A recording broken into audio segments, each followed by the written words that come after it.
Hello and welcome to another episode of Pivotal Moments with Liletta.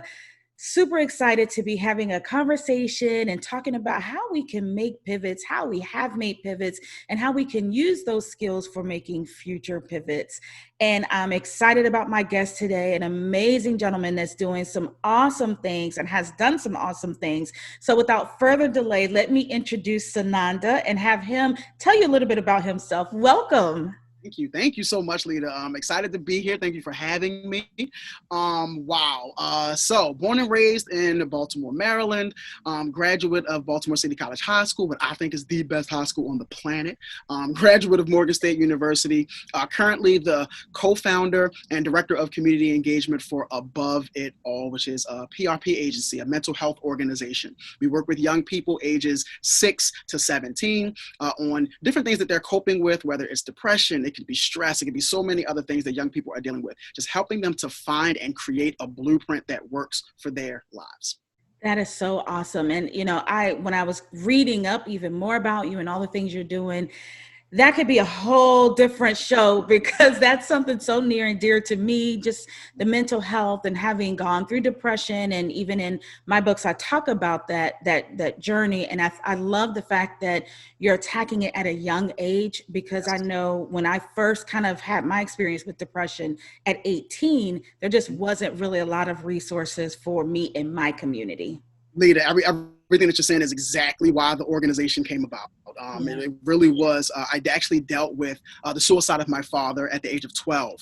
And I wasn't quite sure how to wrap my head around that. And for a period of time, I blamed myself for it. So the creation of my organization Above It All is exactly what that kind of lends to. Young people who were hurt, who were grieving, who were dealing with so much that they didn't honestly know where to go to for help. And obviously you have your parents, you have teachers and things like that. But sometimes when you have a dedicated place where young people can come, they can be understood, and they can be given the tools to help with that healing process, it absolutely helps. And again, it lent to the creation of my organization. It lent to me being the author of my book, The Extraordinary Mr. Nobody, A Beginner's Guide to Self-Healing, and obviously lends to my ongoing pursuit of just continuing to be a mental health advocate in the community. Wow, that's awesome. Well, congratulations for all you're doing with that. I really support you on that. So let's get into our conversation about pivotal moments. So like I mentioned, this year especially has just been, people have had to make so many pivots. And, this is such a word that everyone is using, have to pivot, from large corporations to even personally.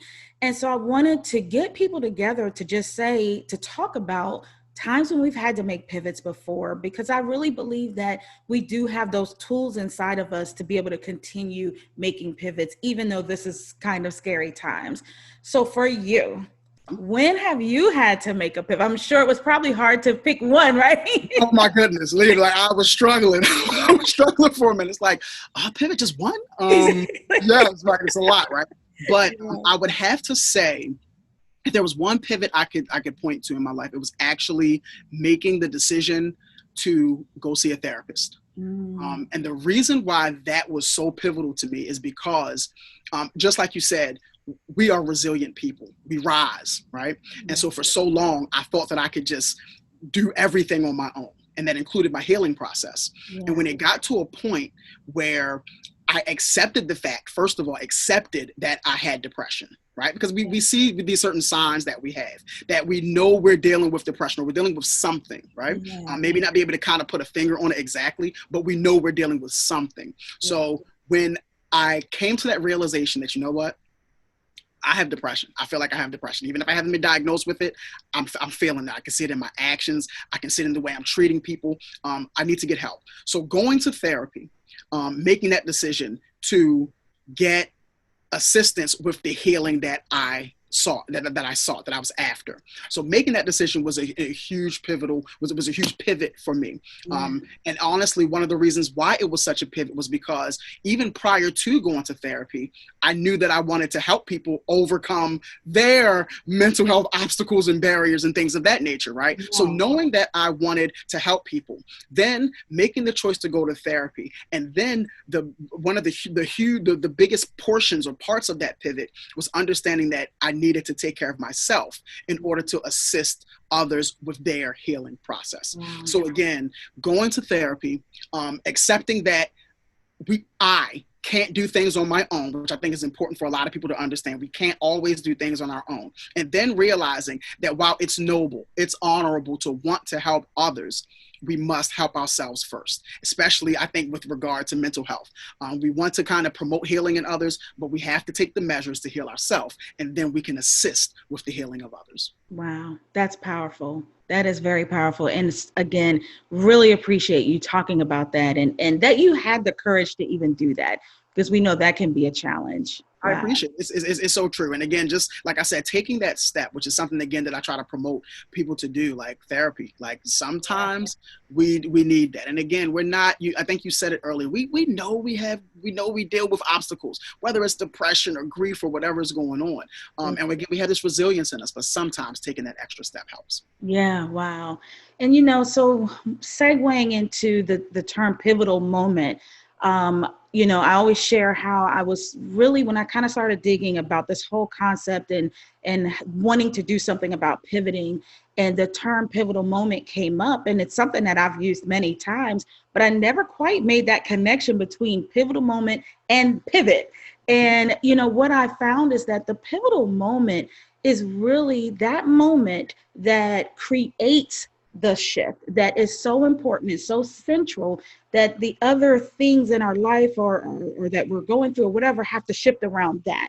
So in making the pivots that you just talked about, what did you discover was central of importance, that was kind of like the unchanging point that everything else was going to shift around that?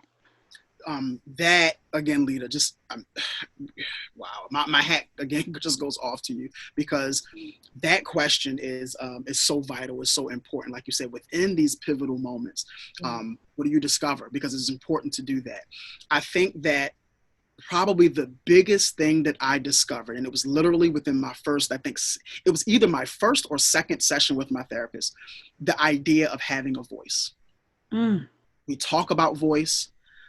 But I don't always believe people understand just how important, how pivotal it is to have and hold firm to your voice. My therapist, Akayemi McCoy, oh my goodness, life counseling transitions. Akayemi, she saved my life. Wow. She talked about the link between voice and depression.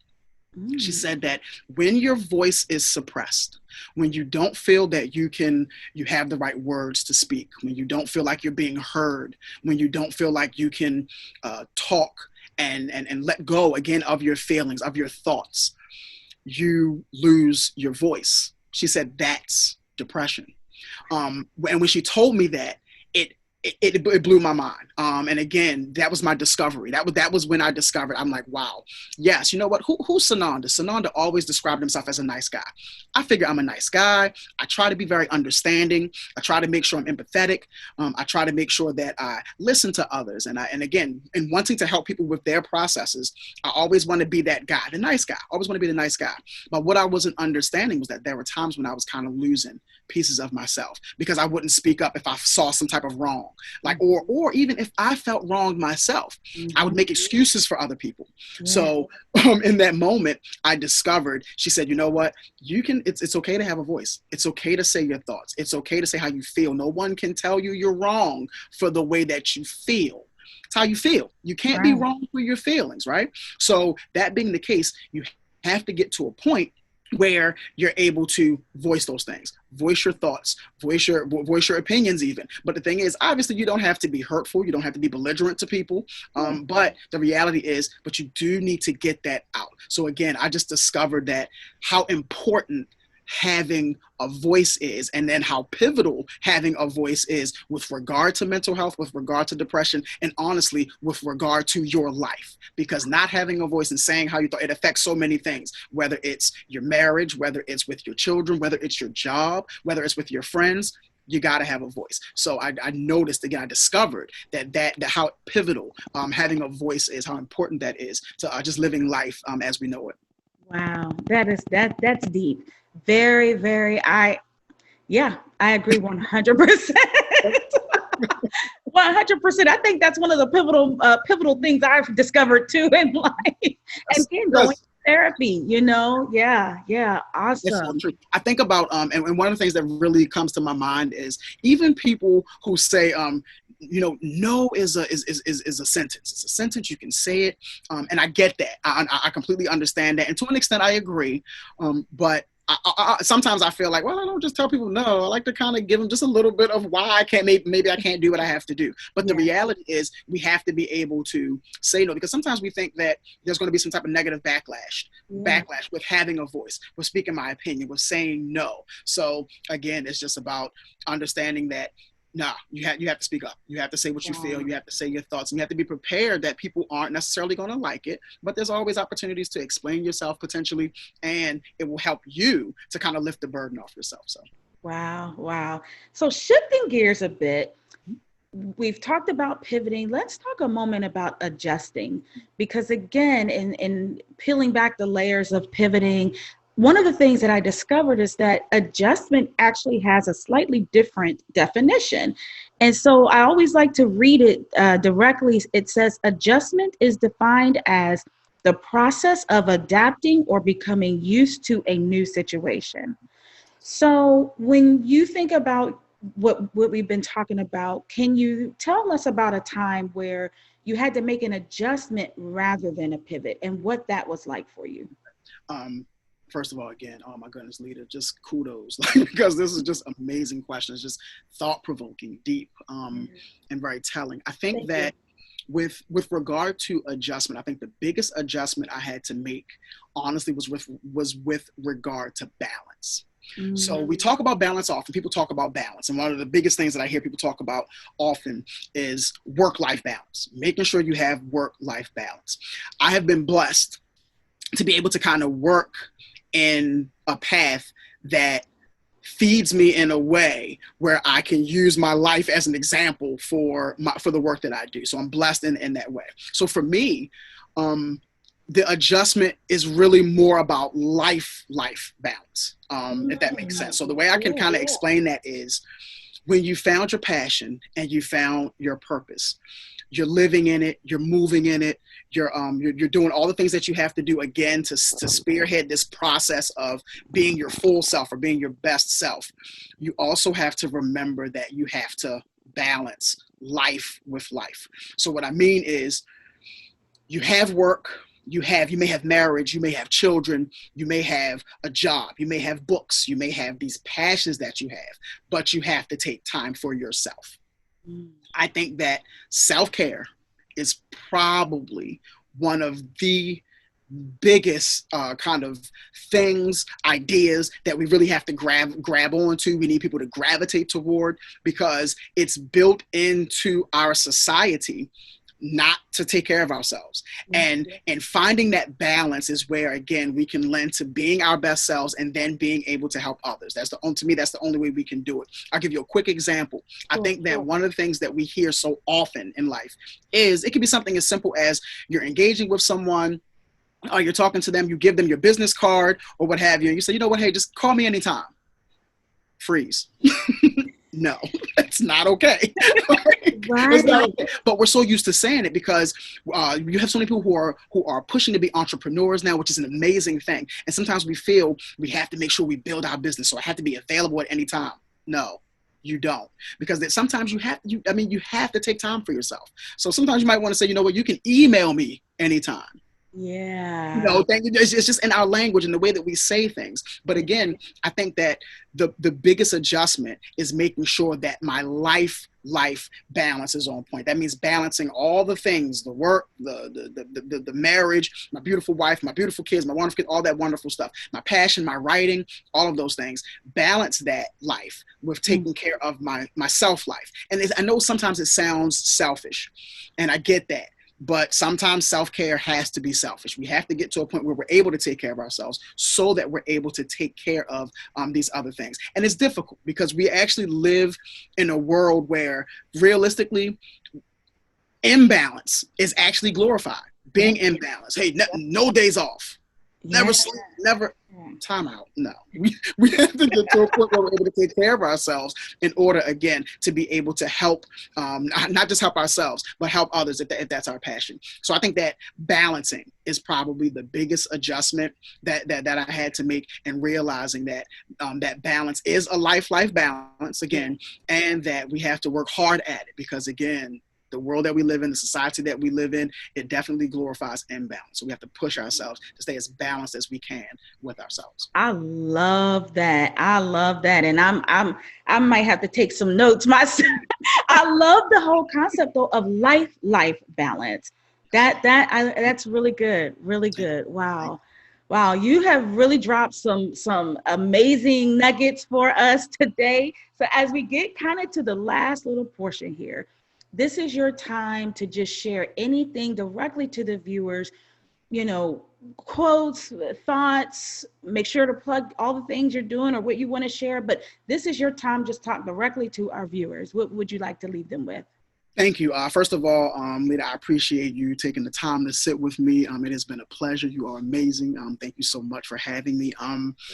I would have to say I'm actually in the process. My book, The Extraordinary Mr. Nobody, A Beginner's Guide to Self-Healing, is in the process of being re-released. Signed on with a publishing company, so I'm extremely excited about that, because it will give my book more reach. And one of the things I like to tell people, again, is I use my book as kind of almost like a reflection. Just kind of use me and then look at yourself. You can beat up on me. I can be your crash dummy. Beat up on me and then make the choices that you need to kind of take care of yourself. But one of the biggest things I'm going to be pushing with that book is almost like it's not really an acronym. I guess you can call it like an initialism is what I call it. It's STST. And first S, self-care, T is tribe, S, spirituality, and T for therapy. So STST, self-care, tribe, spirituality, therapy. So in a nutshell, self-care, I've already explained that. We have to take care of ourselves. We have to get in touch with what I call the nouns of ourselves. The person, the people, the places, the things that make us feel good about ourselves, make us feel pride, make us push ourselves to go that extra mile. Make sure that we know those things, even if we literally have to write them down. What are the people? Who are the people that do that? What are the places that feed our spirit? What are some of the things that help us feel our best? So take care of ourselves. Self-care. Huge. The next T is tribe. You got to get strong people around you. People who it's okay to vent to sometimes. People who it's okay, who build you up. People who are understanding of what your struggles are. And not only are they there to support your struggles, but they're real about themselves as well. They're reflective. They can reflect on themselves, and we can do whatever we have to do to make sure that we're being our best selves in kind of coordination with one another. So again, tribe. The next S is spirituality. And I know that's a touchy subject for a lot of people, so I just look at it, whatever energy that you kind of lend to or you speak to, and Rastafari, if you're Christian, is a Muslim, whatever it is, if you need some type of spiritual support, that is it's important. It's crucial. My pastor, Paul Grant, has absolutely changed my life. He talks about positivity often, being positive, starting your day, kind of sowing positive seeds so that you can be the best that you can absolutely be every day. And it's always time to kind of revert our path and get it straight again. But you must start your day with positivity. Shouts to my pastor, Paul Grant. He's amazing. And the last T is therapy. Make it a viable option. Make therapy a viable option. And I know I work with young people. I work with families. And one of my big pushes is to work with men. For some reason, men have, I love women because they're just so upfront about seeking the help that they need. And I think that that's so vital. Even with discussions with their friends, like hey, you know what happened? Things like that. They do it. And men look at it like, oh, they always talk. No, that's good. We need to be able to do the same things. And what's interesting to me is we're able to talk to our brothers, our fellow men, about the things that we're not supposed to do, with regard to whether it's being extra promiscuous, with regard to alcohol abuse and things of that nature, drug abuse. We can talk about those things. We have to get into the habit. And I say especially men. Obviously, I'm an advocate for everyone, but I'm really pushing men because women, again, are leading. They are leading the way in seeking help, taking resources, talking to one another, being kind of, again, a tribe for one another. So I really believe that seeking, obviously having that tribe, but again, just seeking the help that you need. And therapy does that. Men need to go to therapy. Take the time to reflect. Obviously, again, I have a PRP organization, so young people need therapy, women need therapy, yes, but I'm really pressing men, because men sometimes they will go to other route. A lot of times it's, for some reason, it's like a badge of honor to have a heart attack, and it's a badge of honor to have these sufferings, these physical ailments, and a lot of it is because of our mental health and our mental situation. So while I advocate for everyone to get the help that they need, I really have to push for men to do it, because we have so many things on us, and sometimes our resilience isn't built that way. So while we have resilience, we have to look for reinforcement sometimes, and therapy is a big answer, again, for everyone: children, women, men. So I think that that's it. So STST, self-care, tribe, spirituality, therapy, STST. Wow, this has been an awesome discussion. I definitely, we have to connect again. And I would definitely love to hear more of what you've got going on and how I can support you even more, because it's awesome. It really is. Likewise. Look, we're fast friends, sister. So anything you please let me know. I think that your platform is amazing. I think what you're doing is amazing. It's so empowering. And I'm just glad that I could be a small part of it. I appreciate you, sister, for bringing me on. Thank you so much. Thank you so much. Well, we will wrap it up there. You all have been watching another episode of Pivotal Moments with Liletta, and make sure to tune in next time for another episode of Pivotal Moments with Liletta.